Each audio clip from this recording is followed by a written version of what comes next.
Welcome to Psyched for Psychology, a Nystrom & Associates podcast. Our hosts, Michelle Iverson and Brett Cushing, are both licensed marriage and family therapists at Nystrom & Associates. Each week, they talk about all things mental health and therapy, and you get a chance to dive into specific psychology topics that help promote personal development and wellness. And now, here are your hosts, Michelle and Brett. Welcome and thank you so much for joining us today for another episode of Psyched for Psychology. Today is going to, I think, unofficially kick off our holiday series because we are talking about all the things that kind of come with holidays, right? A lot of the stress, a lot of the, I don't know about you, but the busyness. I feel like there's a lot of pressure to cram a lot into a very short period of time.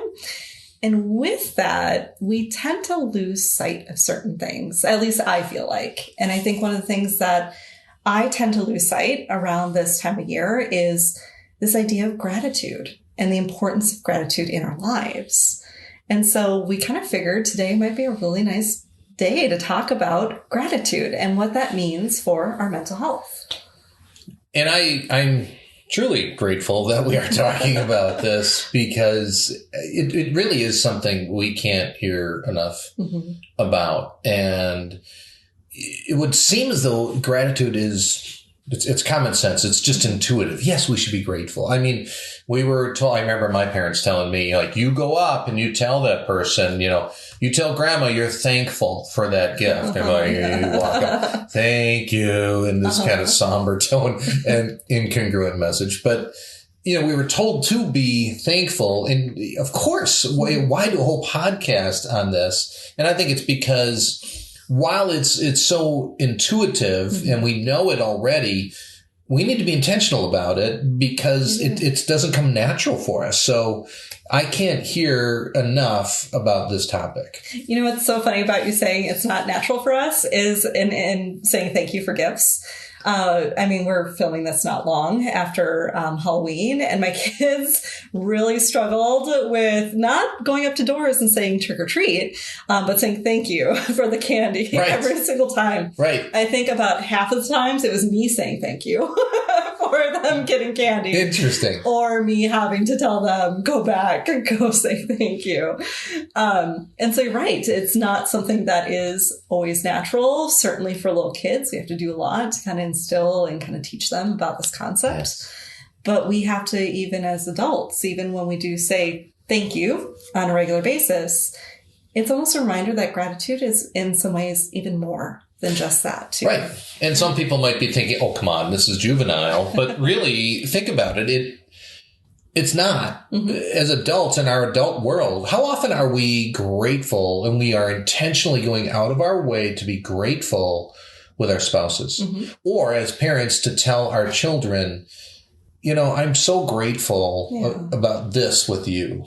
And for many of us, 60% of our adult life is our work environment. And how often do we hear from our bosses, hey, I'm so grateful. Thanks. You do a great job with this. I appreciate this. And how often do we do that even with our bosses? I mean, we're so fearful that we're going to be considered a brown noser. So we don't go and go out of our way to be grateful and say to our boss, like, hey, thanks. I really appreciate what you do with all the stress. So just making the case that as adults, we're not much different than the kids when it comes to trick or treat, right? Right. Somebody is giving me a little nudge. Michelle, go say thank you. Right. And so there's actually a lot of research that goes into this particular topic. Did you know that there are some psychologists who they specialize? This is all that they do.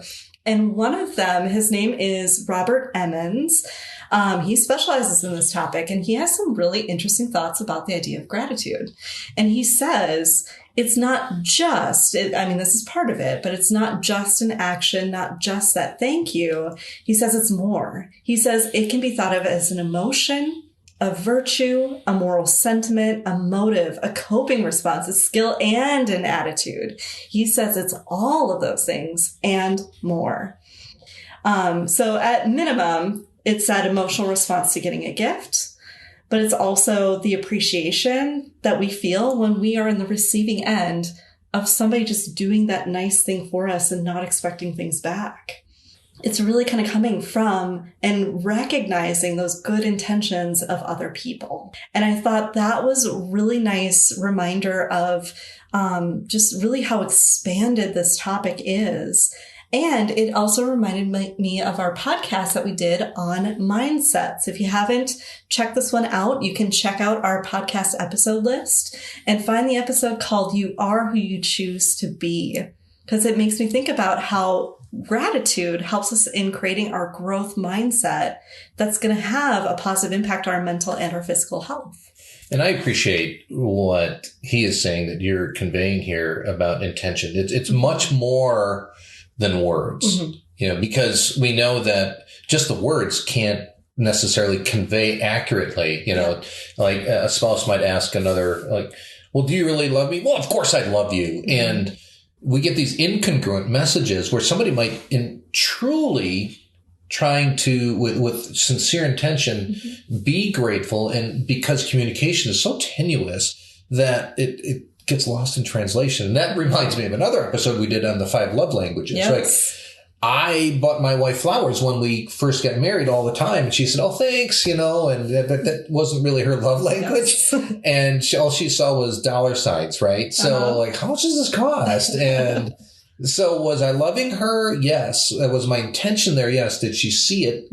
Not necessarily. So I appreciate that it's what he's saying is that it's more than just the words, and it's more also than just giving gratitude to somebody. It's also the receiving part. Right. And it's a mindset that we're going to talk about a little bit more on this, but this idea of a mindset we have to choose almost every single day. And I also appreciate what you said earlier about this too, that some people in our field, they actually suggest the root cause of depression and anxiety and stress is unhappiness and not being grateful, and maybe a bit oversimplifying things, but I think we intuitively again know that there's some truth here that, what do we find when I'm depressed and I'm anxious? I'm not very grateful. And some of that's because I have expectations and that weren't met. And we can actually, just by choosing, as you're saying, to be grateful, we can do a lot to help ourselves simply in choosing to be having a different perspective that's grateful. Because what we never want to do, especially when somebody is experiencing depression, is set up a self-fulfilling prophecy of, if I'm entering into my day without either that growth mindset or gratitude for even just the smallest neutral or positive things that could happen or are happening throughout my day, if I'm only focusing on the negative, what's that going to do? It's only going to reinforce this feedback system that's going to reinforce the depression. That's a good point. It becomes this downward spiral, this kind of snowball effect when we are not happy. And I think we have the holidays coming up, and it's real easy to kind of be in our little clusters in our family and talk about the one family member that's not there. Yeah. And notice how easy it is to become disparaging towards the other person, or to be critical, or just sort of joking and sarcastically make some comments when the person's not there. And why don't we get together and have conversations like that when someone's not there and talk about how great they are? Right. I mean, how often does that happen? Right. So it has this snowballing effect, and we naturally go there, and we need to be intentional about not going there, and we're going to talk more about that, how to be intentional, but it involves, like in my area where I work called dialectical behavioral therapy, we do opposite to emotion action. So I might have an urge to be critical and to be ungrateful, and I need to do the opposite of that. I may not feel like it at all. And I have to do the opposite of my urge to denigrate somebody and be grateful for that person. So DBT talks a lot about increasing positive experiences and ways in which to do so. Yeah, it does. With the idea is that we need to, because our lives are so stressful, and then life is traumatic. There's lots of traumatic things that happen. We need to build positive experiences, even if that positive is only going to last for a little bit. It's important. And the analogy I use is when your phone is at like 5% and you're like, oh man, I can plug it in for like 10 minutes. What's that going to do? Well, it might get you another 5 or 10% that can help you go further with your phone. Yeah. And gratefulness can be the same way. As we choose to be grateful throughout the day, every day, we're adding those positive sort of percentages of being filled up with something that will sustain us throughout the day. And let's face it, for many of us, and especially during certain seasons in life, and this season of the holidays, while it's joyful, it can also be really difficult and draining. And so we need to be building these positives. And we'll talk more about how to do that more intentionally. But just to underscore how important it is for us to be intentional, because when we're not grateful, we are going to be much more unhappy. Right. So what is gratefulness and gratitude? What does that do for us? And like even just for our bodies physically? Great question. We are so connected in what we're learning more and more in our field is that our emotions are connected neurologically with our brain, and that is connected with every part of our body. And there's this book that we highly recommend called The Body Keeps the Score. Yes. And so the idea in that book is that everything's connected. So everything that's going on physically affects us emotionally and vice versa. So gratitude plays into that, in that we have, when we become grateful, it has a great effect on the brain. So I remember in the 80s, there was this commercial, "This is your brain," it was like an egg. This is your brain on drugs. Right. This is your brain on drugs, and then they put it over like, a skillet that's frying and, those anti-drug PSAs. Right. Yeah. It was the Just Say No campaign. Quite interesting. Right. So I thought what we do is sort of show, this is your brain, and then this is your brain on gratitude, because they should have done that PSA. Yeah. That would have been better. I think a little more positive note here. So I know we're talking about physical health, but I immediately went to the brain, and because so much emanates from there. And our brain, when it's on gratitude, it's fascinating. One thing is that they found, there have been scans, and they found that gray matter increases in certain parts of the brain that contribute to us feeling overall more happy. So that's fascinating. Like, wow, like they can actually see the gratitude does that. Also, there's a release when we are grateful.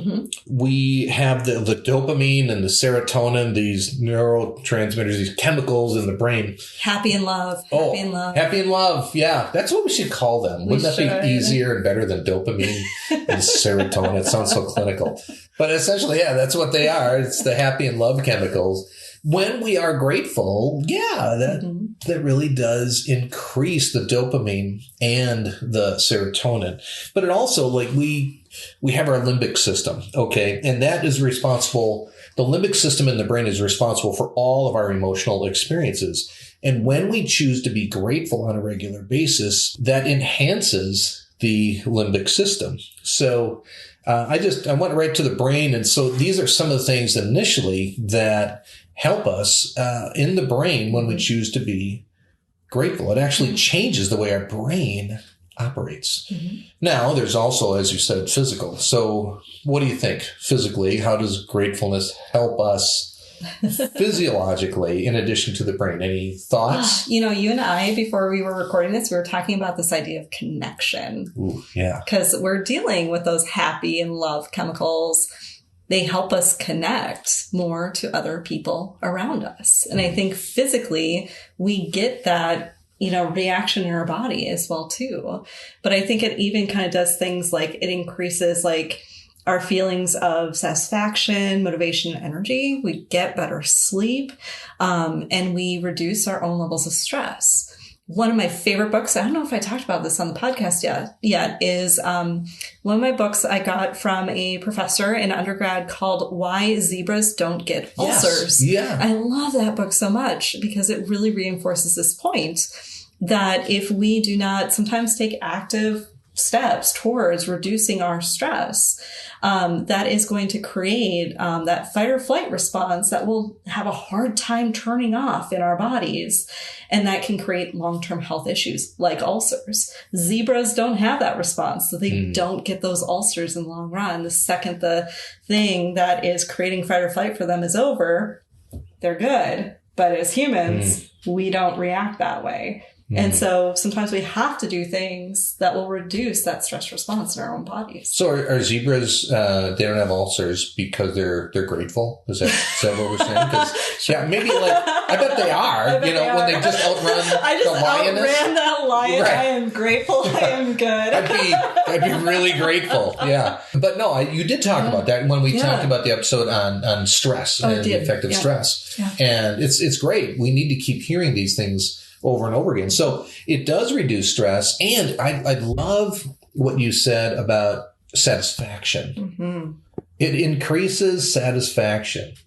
Now, how often are we truly fulfilled and satisfied? We've talked about John Gottman, marriage and family therapist, and all the research he's done. And years ago, I read, how they came up, their approach toward the research was really different. They didn't look at everything that's going wrong in the marriage. They studied marriages where everything's going well and that they actually report being fulfilled and satisfied. And it's not a high percentage. It's a pretty small percentage of people, but they looked at that and looked at the things that were going well there. And when you said satisfaction, it made me think of that and how often are we grateful in our marriages with our spouse. Sometimes I'll talk about my wife behind her back, oh, you should see her. She's great, at this, and I'll brag about her behind her back. Yeah.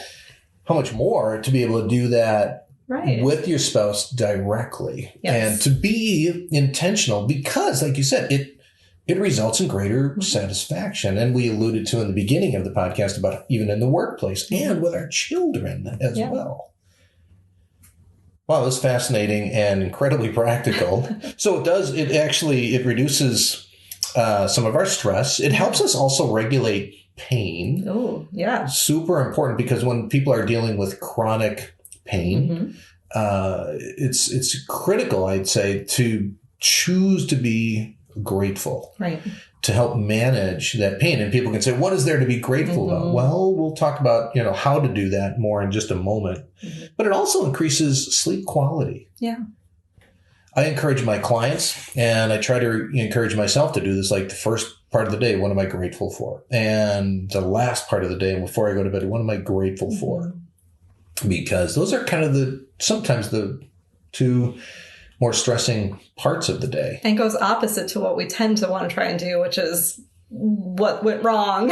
What do I want to stress about? Yes. It's to do the exact opposite of that, which speaks to those DBT skills. Oh, yes. Good plug for DBT again here. I will always plug DBT. Oh, it is. And so, but notice it doesn't take long to do this. And especially if we're just being sincere, we can do this in less than 30 seconds. And notice the incredible effect it has upon us. And it helps us with our immune system, helps reduce pain, helps with sleep, helps regulate stress. What it also does, it helps regulate our sympathetic nervous system. So our sympathetic nervous system comes online when we have that fight or flight kind of reaction. And so we can get very hyper aroused and anxious. And that's our nervous system, our sympathetic nervous system coming online and getting us ready for fight or flight. And there are times we all know that when I'm really anxious, my body is sort of there thinking, oh, threat, look out. And my parasympathetic nervous system is kind of falling asleep and it needs to come online again to sort of help my body know, oh, it's okay. You can calm down. The lion's gone. The lion is gone. Right. And so, isn't that interesting how just being grateful, choosing to be grateful can help regulate our nervous system and kind of bring that parasympathetic nervous system online just by being grateful. It's fascinating. So how do we do it? Go ahead. How do we do this? I'm grateful you're here so you can tell us.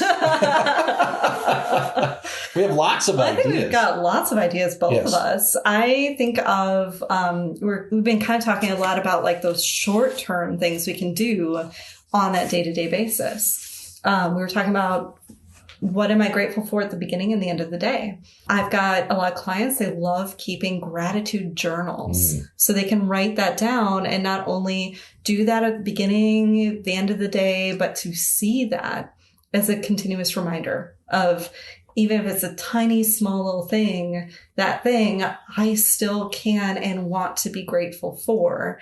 So I don't get kind of stuck and rooted in the mire of things that maybe aren't going as well right now. Even just like things of like complimenting yourself, affirmations. These are just like those short, simple, sweet, but positive messages about yourself. Even saying things such as like, I am good enough. Yeah, I don't believe that.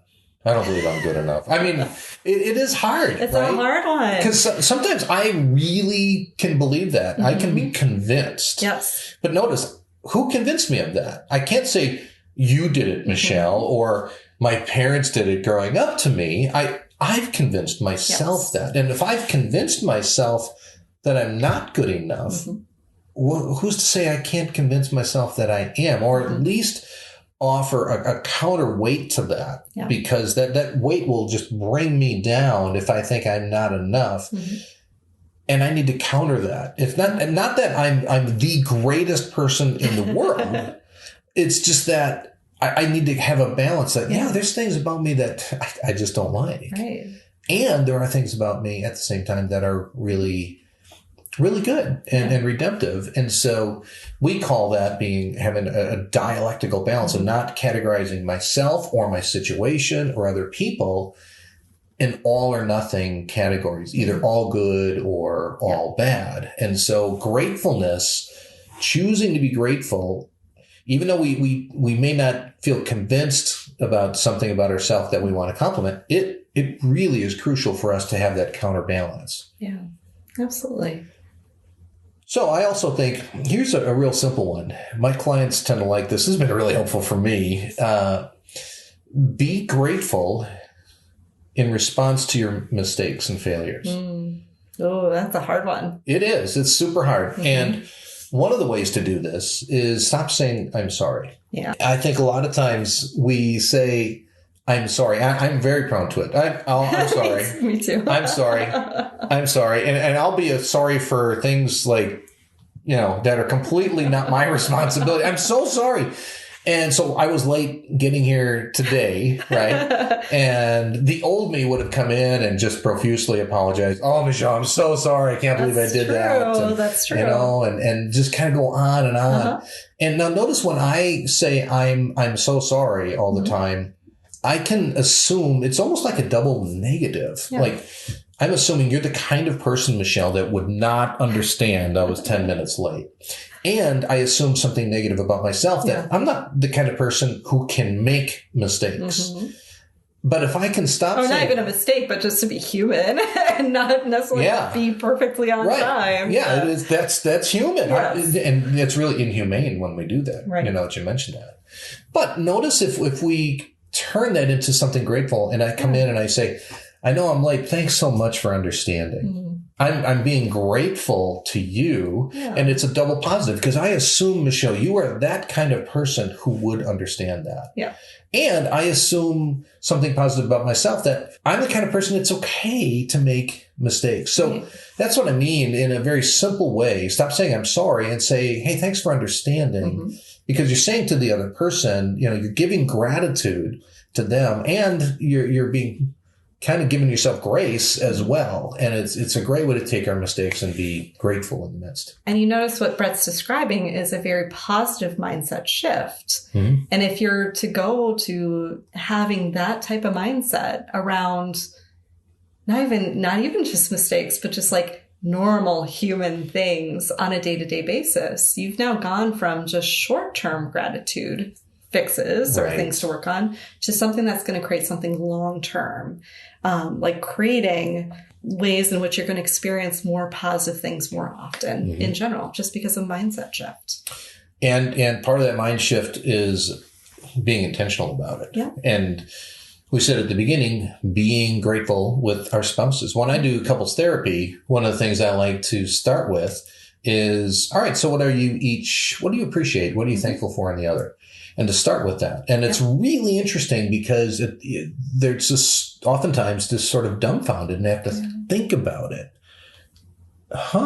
Yeah, well, and then they recount the week. And I understand, I forget what I did even yesterday.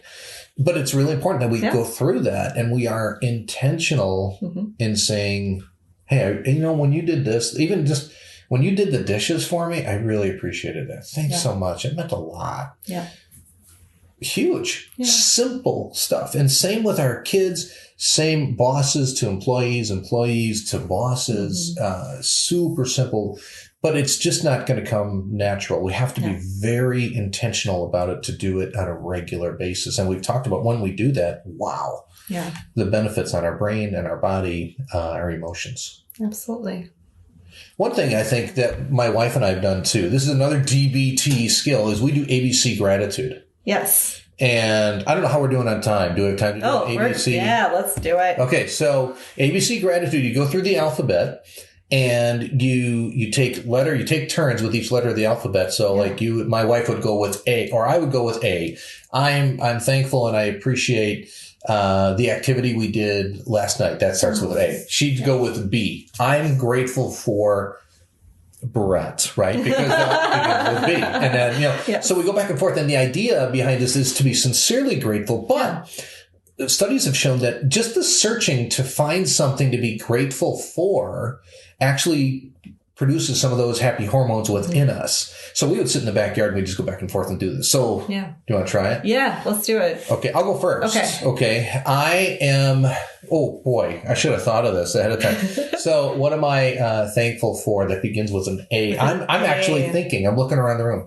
I have to do a shout out to a friend named Michelle A. Can I be grateful for? Now I'm thinking. But as he's thinking, the grateful hormones. I can feel them releasing. They are releasing. Right now. You know what? Seriously, you're not going to believe it. I'm grateful for apples. I've been eating an apple a day. And I have developed such an appreciation for apples. This is like candy. Right. This tastes really good. Yeah. And it has a positive effect on us. Good fiber, right? Yeah, so absolutely. I'm appreciative of apples. And of course, I could take the easy way out and just be like, I'm thankful for Brett. Well, I kind of set you up. I was like, that's why I wanted to start with A, okay. But what I was thinking for B would be for belly laughs. Oh, that's great. Because we get that all the time when we get our time to talk about episodes and what we're really excited to talk about as part of this podcast and share with listeners. And we get to have these really wonderful discussions and lots of belly laughs along the way. It is fun. And I'm grateful for that. I'm grateful too. It reminds me that laughter is the best medicine, which is another one of our podcasts people can go back and listen to. We tend to reference that one a lot. It's so good. That was so hilarious with Dan. Now, for C, I'm excited because I got one right away. Oh, yes. And I am truly grateful for my clients. Yeah. Because my clients, I count such a privilege, truly, to be able to be a part of their life. It's an intimate thing that they're inviting me to be a part of. I learned so much from them, and I'm so inspired by them, their resiliency, the things they've been through, and their hard work, and to see them transform. If I won the lottery, I would still be working with my clients because I'm so grateful at the example they set. Are we going to win the lottery? It's pretty high right now. It's pretty high. Yeah, we're going to take this. If I do, we're going to take this podcast to a whole nother level. We're going to take it on the road. Right. Yeah, in a really nice RV. Decked out new studio. Yeah. How about letter D? Oh, D. Which, by the way, I have to echo everything that you just said about C for clients. Same for me. But for D, I'm grateful for dogs. Not only my dog, and Brett's dog. Thank you. But all the dogs. And I think when I think about grateful pets, I'm sorry, cats, but I don't think about cats as much. But when I think about gratitude, I think about dogs too. At least for my dog is grateful and shows unending gratitude, this deep well of just like love, and I love everything and I love everything and everyone. And when I think about like how I can show more, I almost think about my dog and what he does every single day. Yeah, it's almost like their tails are the intensity of the wag is a gratitude like meter, right? Yeah. So you can tell how grateful they are. Yeah, that's a great example. I think for letter E, I think of experiences. Now, notice this is just more like a general concept. It's not something as concrete. But what I mean is all experiences. Yeah.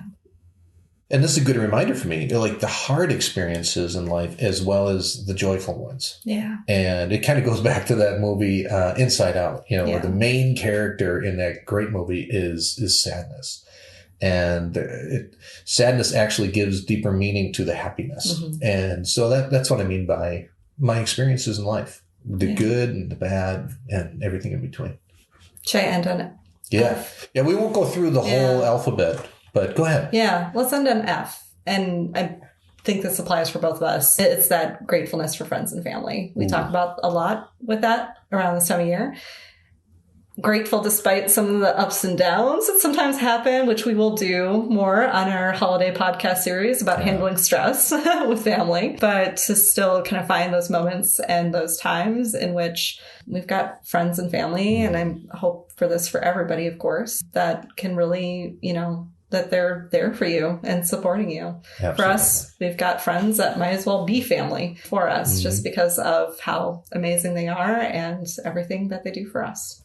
What a great way to end, because it really highlights, just as we've been doing this, being intentional and the effect it had. I mean, we were laughing. Like, I feel good now. I do. It was fun. Just that little back and forth. Yeah. And in this holiday season we're embarking upon, friends and family, they drive us nuts, right? And we love them. Yeah. And we can choose to be grateful for them. And I'm grateful for you, Michelle. I'm grateful for this podcast. We have so much fun doing it, and it's such a privilege to do. So I want to thank everyone for joining us, and hope you can take some real practical things that you can do very intentionally in your life to be grateful and experience all the wonderful benefits from that. Yeah, and we'll keep talking about the holidays and more things on managing and getting through this holiday season together. And make sure to like, share, and subscribe for more of these episodes. Thank you for joining. Thank you as always for listening, and please be sure to leave us a review. While this podcast can't be a replacement for therapy, we hope you enjoyed our discussion today and join us again next time. Nystrom & Associates is always available to those who are struggling. If you find yourself in need of support and help, please check us out at nystromcounseling.com.